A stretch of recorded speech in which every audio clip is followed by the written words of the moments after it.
friends, and welcome back to Fill Your Cup with Wild Geese Bookshop. I'm Kara.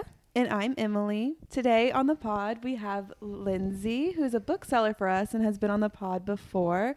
But Lyndsie, I want you to tell us a little bit more about what you do outside of the bookshop. Specifically, maybe talk about your writing a little bit more. Outside being a bookseller at Wild Geese, I am a writer of short fiction and essays and book reviews. I write under my maiden name, Lyndsie Manusos. In addition to fiction, flash fiction, and my novella, I've had work published in Book Riot. I'm a senior contributor there. I've written reviews for Publishers Weekly, and I've written articles for Reactor Magazine, which is a science fiction magazine. Way back in the day, I used to write for a biotech magazine. So just a little bit of everything. I have a minor in journalism and wrote for my local newspaper back in the day too. So just a little bit of all the things. That's amazing. You briefly mentioned your novella. Do you want to just tell us a little bit about that to get us started? Yeah, I published a novella in fall 2024, and you can purchase it at Wild Geese Bookshop. It's called From These Dark Abodes. It's a dark fantasy / horror novella about two women who are stuck in a house with no exits, and they have to serve immortals who every night unzip from their skins and dance in their skeletons, and has a lot of nods to Greek mythology. It's gothic. It also has about, postpartum depression, postpartum anxiety. It's very sapphic.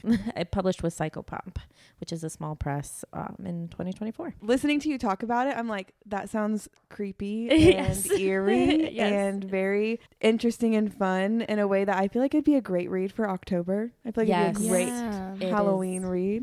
Oh, definitely. Yes. It has definitely creepy vibes. A very weird, creepy cellar scene with giant rats. Yeah. It's off the wall a little bit at some places. So what made you get into writing shorter form content? Like novellas and short stories seem to be right up your alley. It seems to be something that you do a lot.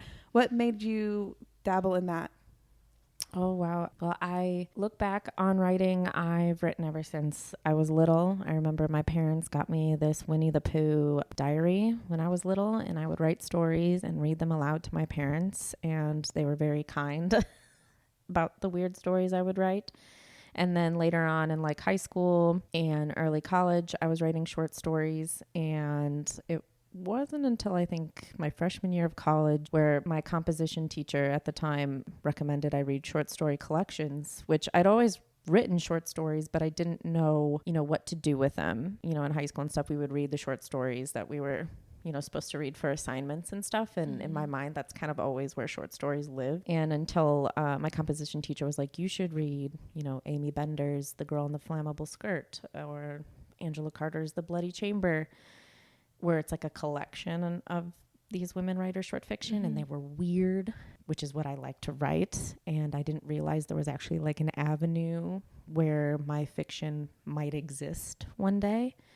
And I was introduced to a lot of literary magazines at that time. And that kind of just blew the world open for me. So that really started, I would say, freshman year of college, of me being like, oh, this is something I really want to do. And this is something that can be done. So once you kind of had that realization, what route did you take to getting your novella out there? What was that journey for you? When I was in college, I worked for the student newspaper, took a lot of English classes. I worked for the literary magazine at the university I went to, the Missouri Review. So I read submissions for them, which was hugely inspirational and knowledgeable about sort of like the publishing aspect of short stories and short fiction and running a literary magazine. And then I went to graduate school at the Art Institute of Chicago, where I got my master's in fine arts. And that was fantastic as well, writing short stories and having them workshopped, which wasn't always fun.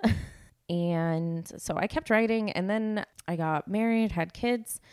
And that's when I think it was postpartum with my first child, I think, when I first started writing my novella. And then I really was writing it sort of to keep my identity in the early postpartum days with my second child. It was like, how do I maintain my identity as a person and as an artist when literally everything I'm giving is for this infant? And that was like really hard for me. And I remember like writing on with my laptop on my dresser while rocking my child in the baby carrier. And so writing that novella was like a desperate sort of attempt for me to maintain myself when I felt like I was like losing myself. I loved obviously I love my kids very much, but it's especially during like the first 12 weeks when you're not sleeping and you're breastfeeding in the middle of the night, and just like, how can I stay me amongst all of this? And so that's sort of how the novella was born. And when Psychopomp, this press was started, the people that run Psychopomp, they're editors of a literary magazine called The Deadlands. And I had a short fiction piece published with them. And I love how they work. Catherine Tobler is the editor for my novella. And they had, when they were starting the press, they had an open call for people to submit their novellas. And I submitted that one, and they accepted it. And the rest, as they say, is history. Going back to something you said that I think a lot of people who haven't gone to college and taken a writing class, or even taken a writing class in high school necessarily, don't really think about is the workshopping. Yes. Because you said it yourself, you're like, the not so fun part. Yes. I think it would be really interesting for people to hear like what a workshop is and why it plays such an important part in the writing process. Because I think a lot of people, especially younger writers, think you write this thing, you put it out there in the world, and someone picks it up and publishes it. And like, there's obviously more to it than that. And I feel like the publishing world in general and like the writing process for writers in general can be kind of, gatekeep isn't the right word, because it's not the writers or authors that are gatekeeping it. It's just very not talked about. Yeah. Yes, it's so true. And it is like, you raise a really good point. The route that I took to being a writer is by no means the only path there is to being a writer. I am extremely privileged. I was able to go to grad school. I was able to go to writing conferences, and that was like because I grew up with very supportive parents, and I have a supportive husband, and not everybody has those things. So it is very important that what I'm talking about in my experience is not the only way, because I do feel like there are some people, even authors, who somewhat gatekeep and be like, there's one way to find publication. There's one way to get your fiction out there. Workshopping is one way. In a workshop, usually when you go to a conference, or and even in college, undergrad too, there are workshops for fiction. And you write a piece, and the teacher and the rest of your class usually talk about your piece around you. And if you have a really good workshop leader or faculty member, that can help so much. They can mediate or set ground rules. I know some people have preferences with how a workshop should run. Some people are like, they'll go around and be like, what do we like about it? And then what do we don't like about it? And sometimes that can then go off the rails. As a writer, what I've learned over time is, kind of reminds me of like when you're taking Pilates or doing a workout, you take what works for you and your body and you leave what doesn't. And I think I would recommend that to anyone that's going into a workshop for the first time. The feedback you get, take what works for you, what you think works for the piece, and then throw out what you don't. Still be kind and respectful to the people giving you feedback. But when you go back to the page, that doesn't mean you have to use everyone's feedback. Some people might give you so super whack feedback. It might be like, this thing should be written in present tense, third person, when you've written it in like first person past. Or they'll be like, I don't think this should be about this. It should be this, whatever. And I've received crazy recommendations and feedback, and you nod and you thank them for their time and their feedback. Workshopping can be really brutal, and it really depends on the faculty leader and the ground rules they set. People can set up their own workshop. A lot of local libraries will do writing workshops. You can make your own workshops with your friends. It's just about having someone look at your work, receiving feedback for that work, or even just encouragement. It's just like, hey, you wrote something that's amazing, go back to the page and do it again.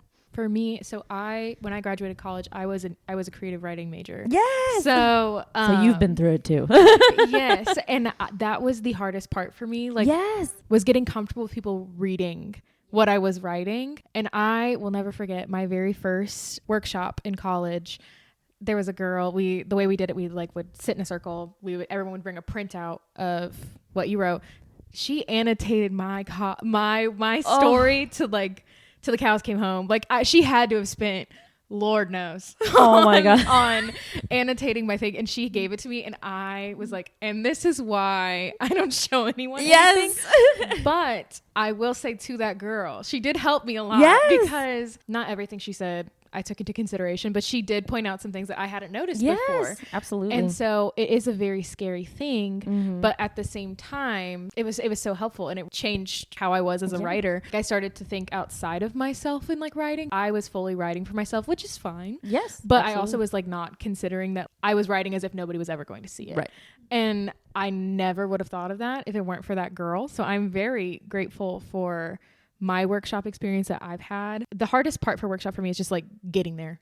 Yes. Bringing something that you create, and it's like showing a part of yourself. Oh my gosh. It's raw. You're bringing a part of your soul. And some people in that workshop get that and some don't. For my graduate school, I went to an art school. So they also did it a little bit different way. Rather than taking finals, they had something called Crit Week or Critique Week. And at the end of every semester, you would turn in a piece of work. And for the fall semester, the faculty of your program would read your work. So you'd walk in a room and you could bring a note taker with you because it's intense and you might forget to write something down. And the faculty then workshop your work for like an hour. Even scarier for me was spring semester.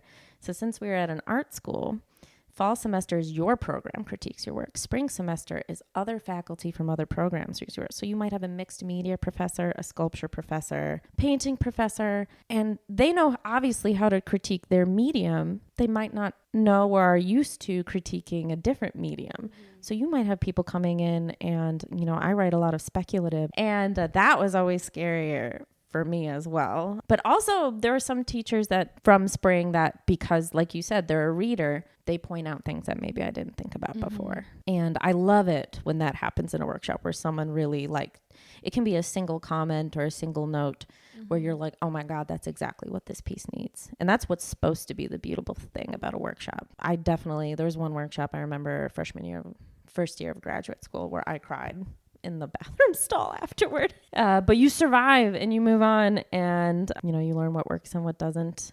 No, I cried after my first workshop in college. I was taking just the first creative writing class that you had to take as a creative writing major. Yep. And I put my piece out there. People read it, annotated it, came back and talked about it. And and that's how I felt at the time, like everyone hated what I had written and did not get it because I tried to go the speculative route. Right. And I was 18 and did not do a good job.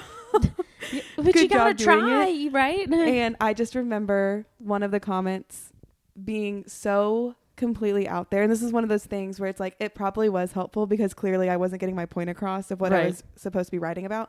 But I had written a piece about clouds and the colors of the sky and how they have friendships and relationships with one another, and it was from a perspective of someone from an airplane. So it was like my idea. Okay, I do love that good. idea. I think execution, tomato, not good. Because I remember the only comment from that, and it has held with me this whole time, is that someone thought I was writing like explicit scenes, like physical intimacy between these clouds and the colors of the sky. And they said it was the cringiest, worst spicy scenes they've ever read. And I was just this 18-year-old who had at that point had never read anything spicy and didn't even know that you could do that. And they said it in front of the whole class, and it's a beginning class, and people can take it as a prereq for other things, and people can also take it as what we called a liberal arts class. Right. So yeah, there were not just creative writing majors in there. No. And they don't know then they don't know how to critique too then.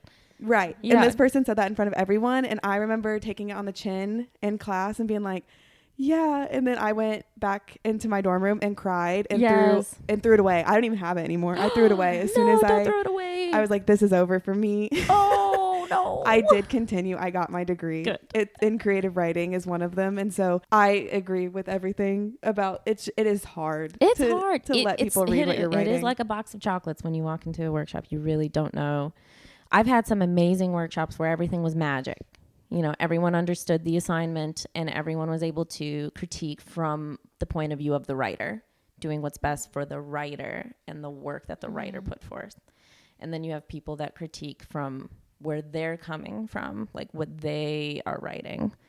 And that's sort of the difference between, you got to try to come from the point of view of the writer. But that's hard. It's hard, especially if you don't have a lot of experience with it. And I've noticed too, like over the years of being a writer, I've made certain friends who at this point, and I'm sure other people do this, is you don't go to workshops or anything anymore. You know what your weaknesses are, and you send it to like a few people that also know your weaknesses and your strengths.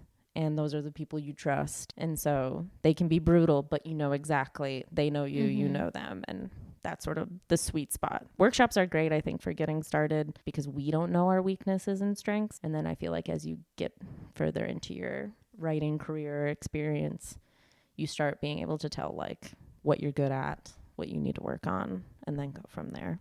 And I think that's something that's very important to talk about with writing is kind of like finding that community of people that you trust, that you can share your work with, because more often you hear the discussion about how writing is isolating, which is not true. Right. However, there are ways to still find that community, and it can be a thing that you share with others. So I really like how you mentioned that. Local libraries are amazing. Check your local library. There's almost always a writing group or people looking to start a writing group. Online, there's a lot of different avenues online, and a lot of people get started, a lot of major authors do get started in fan fiction because people give feedback in fan fiction, and that's another form of workshopping, honestly. The world's like scariest, biggest workshopping because everyone's hiding behind like a username. It's the biggest. Yes, exactly. Well, and you're writing about things that people already have an opinion on, things they already care about, like things that they are knowledgeable about, have a lot of, so have a lot of like love and dedication to, usually because you're writing about another fandom. So if you're a fan fiction writer, like, you're already sort of in that arena if you're putting it out there. Did you write fan fiction? I do have an account on Archive of Our Own. I don't have a lot on there because I always kept kind of going toward my own ideas. And so I was always afraid to write fan fiction because then I'm like, well, is this then not fan fiction?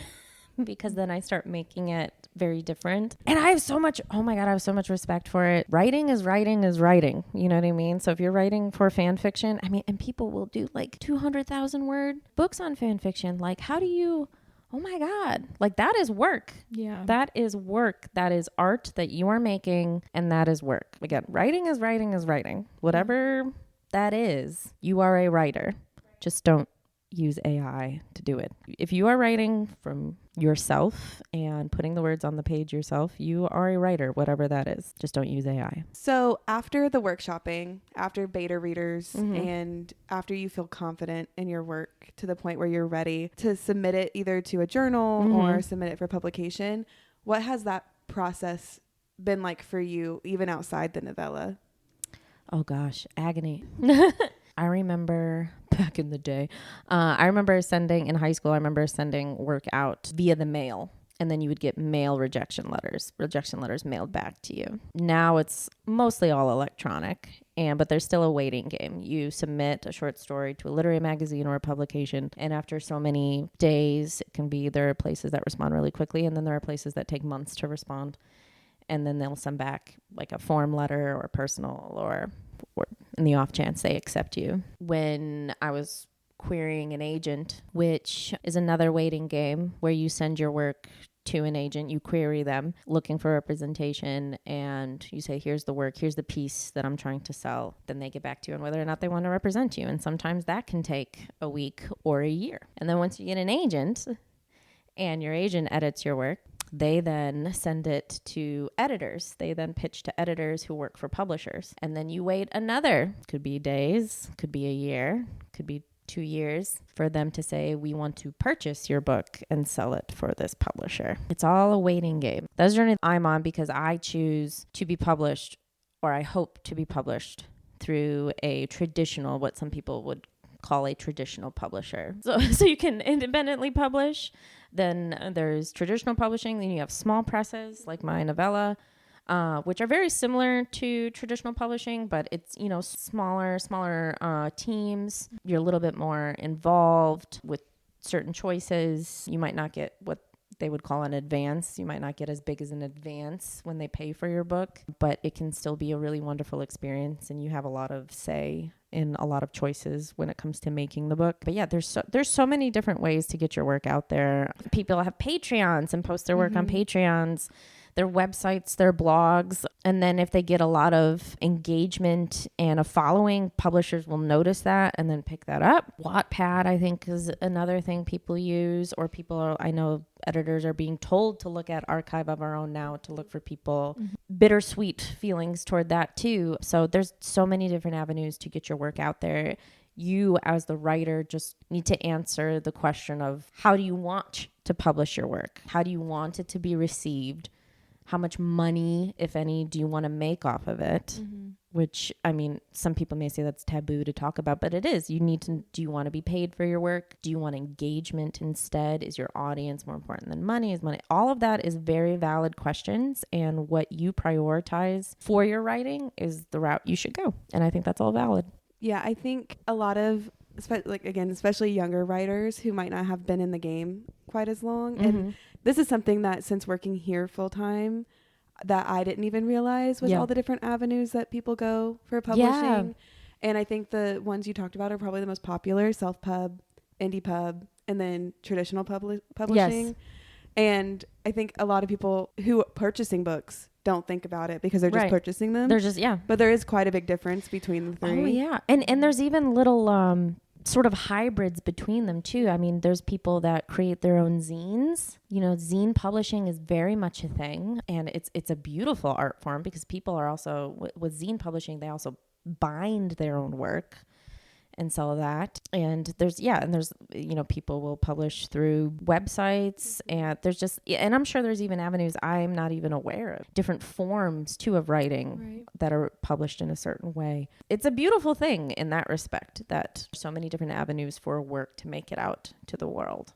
And I think that it's also a thing that's ever evolving. Like, I feel like there are so many different ways that might not have existed even 5-10 years ago, especially with the way that social media is involved in our world, like just the way it's integrated into our world. I feel like that also can play a big role. There's just so many factors now, like compared to years ago, like like publishing now and trying to break into publishing now, it's a completely different ball game. One of my favorite authors, Kelly Link, when she was searching for a publisher for her debut collection, and in the miracle that Kelly Link is listening to this, I love you, and correct me if I have this path wrong, Kelly. But as I recall, her work was so singular and speculative and different that traditional publishers didn't really know what to do with it. She started her own press with her husband and made Small Beer Press, which then published her book, became a huge success, went on to publish more collections. One of my favorite presses out there. So some people do it that way. They create the press to publish their work, or they create the literary magazine to publish the type of work they're looking for, or they start in traditional. They didn't like how it is, and then they go and do a Kickstarter, or they self-publish, and there's no one lane you have to stick with. Absolutely. And I feel like it's a very like personal experience as well, which is very interesting to think about the dynamic of that when publishing feels like it's out there, like you're putting yourself out there thing, but it's also like very like individualized at the same time. Hugely. And like what works for like one author would definitely not work for another. And that genre-based, work-based, or whatever. There's so many factors. Like when I was starting my journey, it was sort of like, how do I want my work to be out there? And I want to see my books stocked in a bookstore. Like that's the dream for me, is to see it in a bookstore. Okay, well, how do I get my books into a bookstore? Well, generally, especially with independent bookstores, it needs to be distributed and easily accessible for that bookstore to purchase that book. Okay, well, how do I do that? Well, the big publishers, usually the big 5, have books that are the easiest for indie bookstores to access. Small presses certainly, but still they hopefully are distributed for a route that indie bookstore can access. And I do think Indie Pub is becoming more accessible to indie bookstores. And we do see a lot more small presses in indie bookstores, which is great. But that was my journey. I'm like, where do I want to see my work? I want to see it in a bookstore. And then kind of pivoting more towards the process side for you. When you're sitting down on just like a normal afternoon, evening, morning, whatever it may be, to write, what does that look like for you? Oh gosh, it is finding the time and space, you know, amongst feeding my kids and the dogs and getting them to school. I don't really even use I have a desk and I love it, but I tend to use the kitchen table the most, or bed or the bed. I tend to write mostly at night after everyone's asleep. You know, the house is quiet and I don't have distractions of things I need to do. So the process, especially since having kids, is sort of like whenever there's time and whenever my mind is quiet enough to really be able to feel inspired. Is there anything, anyone, anywhere that sparks inspiration for you for writing or anything? Like where do you find that? Oh, a little bit of everywhere. A lot of my fiction will have bits and pieces that I take from my life or an experience. I don't write necessarily nonfiction or memoir. I tend to take a moment and then I go, what if? So one of my short stories, and it published on Reactor magazine, and it's called The Sound of Reindeer, and it's a horror story. I took that inspiration from a story my dad told me, where one night on Christmas Eve when I was very little, he went out on the roof of my grandma's house to stomp on the roof to make a sound of a reindeer. Behind him, the window shut behind him. He had left it open so he could get back in. The window shut, and he was stuck out on the roof on Christmas Eve. Pounding on the roof, and nobody was answering his cries or pounding on the window because, you know, everyone's downstairs excited about the sound and celebrating and stuff like that. And eventually he had a knife. He had like a pocket knife in his pocket. He was able to pry the window back up and he was able to go back downstairs. And that was it. When writing the story, I was like, oh, well, what if there was a much more macabre way that ended? You know what I mean? What if that didn't work out or he couldn't go back inside and stuff like that? And I wrote this horror story sort of based on a family that's haunted by someone who is obsessed with reindeer and tried, you know, went up on there, didn't come back down, and now haunts the family to keep this tradition alive. And also it was about sort of the toxicity of traditions, sort of the desperate attempt to keep them alive, even if they no longer serve a purpose or no longer serve happiness. And so that's sort of a process where it's like I take a bit from my life and then I go, what if? Which that tends to be the biggest bridge of inspiration for me. And from what you've said, a lot of the work that you're writing has a commentary on like this. There's a commentary on that. Does that come first for you, or does the inspiration come first? Or that's a great question. The inspiration usually comes first.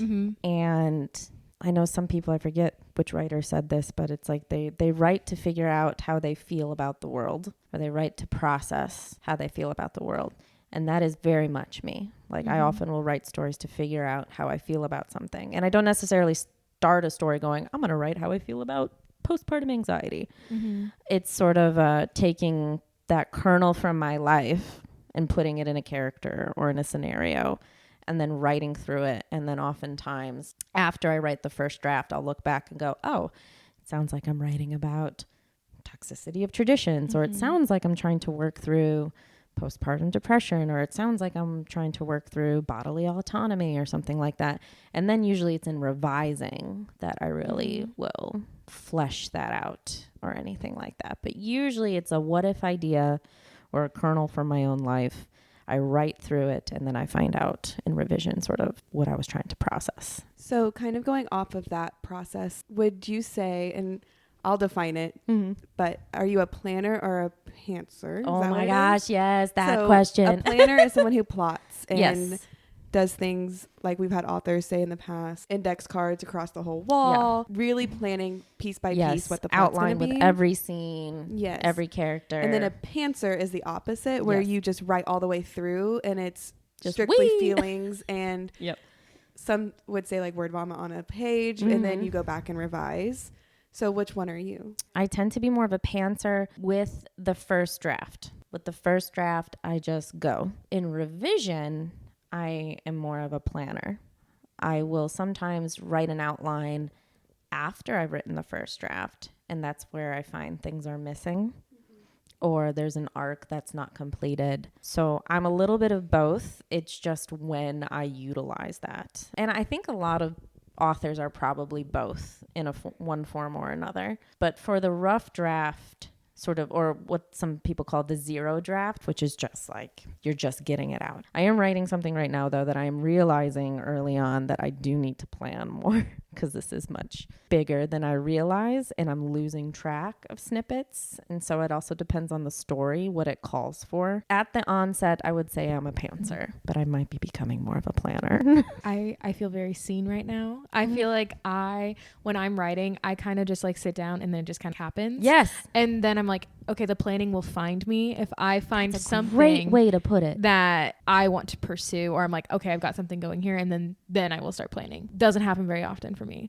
but I love that. When I'm writing, I struggle with committing to an idea. This is a bad thing about me, just period. If something doesn't work out immediately, I'm over it. Girl, same. And so I'm like, well, I'm not going to plan all this because I know I'm going to leave it. So I feel like I'm very much a pantser until something feels worth it. So I don't write with vibes and intention like that. I have to plan everything out. And that's true for both my academic writing and for my creative writing. I was going to say, do you even like scene by scene? Are you a scene by scene planner or more like a... No, I don't write very much anymore, but when I was in the thick of it and writing a ton, I planned not scene by scene, but I planned life experience by life experience in like a linear line. Okay. And I did use note cards, and I used the little baby Post-it notes, and it took me forever to write anything. Like I said, that's true for my creative writing, but it's also very true for my academic writing. I struggle to do anything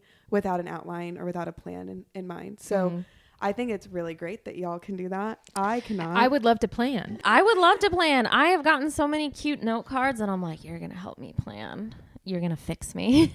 And then I will never use them. And I think what you both have mentioned is it's very important to note that there is, if you're too much in a certain way, like if you're too much of a pantser, which I know I am, if I get to a point in like a novel draft I'm writing and I'm not vibing with it, I will stop. It will sometimes act as a total wall to getting through the rest of it. And to get past that, I have to plan in order to get over the hump. Otherwise, nothing else is going to get written. I'm just going to keep like rewriting or editing the first 50 pages, which happened with a novel that I was working on for a long time. And so it's like one route will only get you so far, sort of like what we were talking about with routes to publishing, routes in writing. There's no one right way. Right. And you can change your lane anytime and change your process anytime, as long as, to me, it's like whatever gets on the page. So kind of going off of something you said, that you've worked on novel and like longer writing in your writing journey. How does that differ from how you approach doing short form writing? I love the short form so much more because you can get to the words the end so much faster. And I think that's why I've stuck with the short form as so much and as long as I have, especially in this day and age, with attention spans and having kids.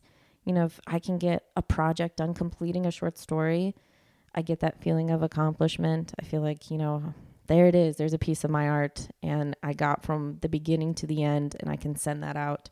It's a lot harder with a novel or a longer work, novella even, because, it's like running a marathon. You have to give it time, and sort of like where I'm at in my life, I'm always afraid I'm not going to get that time. That's like a personal hurdle for me to get over, is we'll be able to say you will have that time.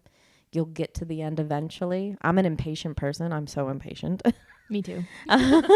Which is why it's like, yes, poetry, yes, short fiction, novellas. I can get to the end faster. I mean, that's honestly the gist of it. But I love novels, and I love writing novels and hopefully seeing them out in the world someday. So I just have to be patient with myself. That is kind of an understated aspect of the self that you need to have with writing, is patience and developing that as a skill. Yes. And that's something that's really hard for me. Being patient with myself, being patient with a work. It might start out as like trash, and that's okay. That is so okay. Accepting that is very hard for me because I also am a little bit of a perfectionist.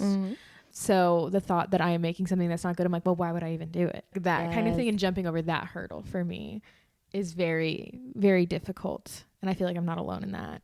No, that's why I stopped writing. And honestly, that's why a lot of people stop writing. You know what I mean? And again, we're in this age of content. We're in this age of, if it's not content ready, you know what I mean? If it's not ready to be uploaded to a website or to a social media account, then it doesn't have worth, as some people might say. And so I think it's really hard to create art nowadays because people think it has to either be, you know, a hobby that can bring you money or content / like social media ready. And right now, art is so important. That patience to create art is so important because it really goes against the grain of sort of what we're being told in capitalism and what we're being told is good for us to ingest as individuals, which I would think kind of is why short fiction is really accessible and people should do it more, because in an age where you're trying to find quick accessibility, short fiction is a great way to access art without taking too much time. When you are selecting collections that you would like to read, what draws you to a collection? Weirdness. Any collection that if anyone says is like, this is weird, this work is unsettling, this work is off the beaten path, they take tropes or things and then turn it on their head, weird characters, that'll get my attention right away. And I think that's something that's kind of fun about short form anything, is that because it is shorter, it's less of a commitment. It feels less scary to try things that you would not necessarily normally go for. Right. Whether that's when you're writing it or if you're reading it, it just feels like I can pick up anything at that point. And I think that's really fun. Especially, I always would recommend this too. Read the Best American Short Story series. There's Best American Mystery Stories, Best American Science Fiction and Fantasy Stories. It's a whole series that they publish, I think, every early onset of the fall. And if you are a writer who wants to see what work is being published, fantastic place to start. If you're a reader that's trying to discover new authors, it's a great place to start because a lot of these authors have a book out. Maybe they have a novel or an upcoming collection. Anthologies, which is a collection with multiple authors. That's a great way to discover new writers. And you might find a story you're like, this is everything I want. And then boom, you have a new favorite author. To kind of finish us off, what advice would you give for anyone who's wanting to get into writing? Oh, just start, man. It sounds easy, I know, when I say that. Just start. But try not to overthink it. Find a notebook or the back of a napkin or a receipt and observe the world and just start. Don't let your mind keep you from writing it down. It's okay if it's crappy at the first part, but the fact that you're putting pen to paper or typing anything, just start. It sounds probably so simple to say that, but start. And then read, which shouldn't be like controversial, but you'd be surprised how heated that that recommendation is read your peers, read what's being published now in addition to reading the classics. I think the classics are super important, but you have to read what's being published now if you want your work to be out there now. Read what's being published. If you're writing romance, read a ton of romance. If you want to write horror, read a ton of horror. I think reading across genres is also really important. If you do read romance, heck, try some horror. If you're reading literary fiction, try science fiction, fantasy. You often see, unfortunately, we have to shelve books by genre, but you will find within a genre, there's people that are doing multiple genres at once, who are actually my favorite writers. People that are like, I write paranormal romance, or I write literary thriller, or I write sort of lyric science fiction or something like that. There's people that are able to do so much within sort of what they're shelved under. And those are really fun works to discover because they might blow an inspiration wide open for you and you don't even know it yet. You saying that the classics are important, but it's almost more important to know what your peers are publishing and what is out there and what's marketable right now.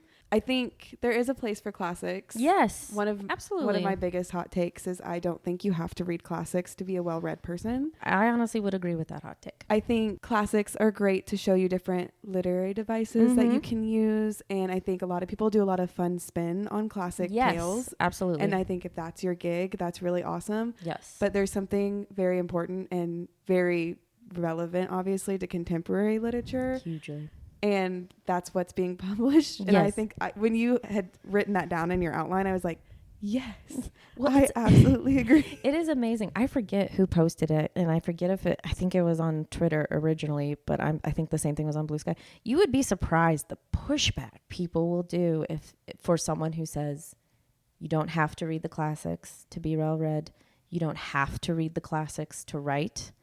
People get so angry about that. And we're not saying that the classics, like you said, there is a place for the classics. I think it is important to see where we've been. I think it's important to see as the art of literature where literature began and to compare it as such. That doesn't discount the classics. But like you said, and again, this kind of goes back to the choice writers have to make of where they want to see their work. If you want to see your work on the shelves of an indie bookstore or any bookstore, you have to read the books that are also shelved beside you where your book might be shelved. If you want to write a romance, you have to read the romance writers that would be shelved beside your work. Not necessarily as competition, but just to see where the art form is at, see what people are reading right now. Yeah. If you want to write horror, you have to read the horror that's being put out right now. And that includes even if you want to write short fiction and you want to write short horror, you have to read those short horror publications out there right now. You have to read Nightmare Magazine. You have to read The Dark. If you want to write literary fiction or literary short fiction, you have to read The New Yorker or the literary fiction collections that are out there right now. Like I said, Dickens will only get you so far. Yeah. I feel like it's important to read kind of like where we're at now, because kind of like we said, it's such a fast-paced industry. Like you need to read what's going on now to get an idea of where it's going and where the genre you want to read is going next. And it's hard to predict, but you have to kind of be up to date with those things as well. And that stinks for writers sometimes too, because a lot of it has to do with luck. There are some writers that write a book right when the trend just so happens to be hidden. And that's a beautiful thing to have. I hope for that for every writer. But sometimes you might be writing a book and that trend has passed or is not a big seller. I love short fiction collections. I have a short fiction collection that I'd love to be published. It's a rough sale right now because unfortunately that's not what most people are buying. I'm buying it, but that's not what most people are buying, unfortunately. So a lot of people would sort of editors or agents might call that, a tough sell or hard to market. But yeah, you have to know what's out there if you want your work to be out there with it. This doesn't mean to change yourself as an artist or a writer, to change what you love to write. There are still avenues for everything out there. There's avenues for everything out there. Just understand that your path will be influenced by what's out there right now, for better or for worse. And using classic lit to kind of understand where that genre has been is also very important. But I agree with you in the fact that I don't think you should necessarily have to model your writing after classic literature to be considered a great writer. Don't. Right. Like Emily Bronte's done it. But that doesn't mean don't write romance, because there's great romance that we need right now. That doesn't mean don't write weird, gothic stories on the moor. You know what I mean? I love a good gothic story on the moor, but don't copy. Right. Find what you like in your work, what you like in your story, what makes the work you. Read what else is out there and then go from there. Because you might find an inspiration, a connection with all of that the world could use right now. And I think that's a great place to end it. Lyndsie, thank you so much for making the time to be with us today. Oh, always such a pleasure. We're so excited to have you back, and we will see you all next time. Yes. Bye.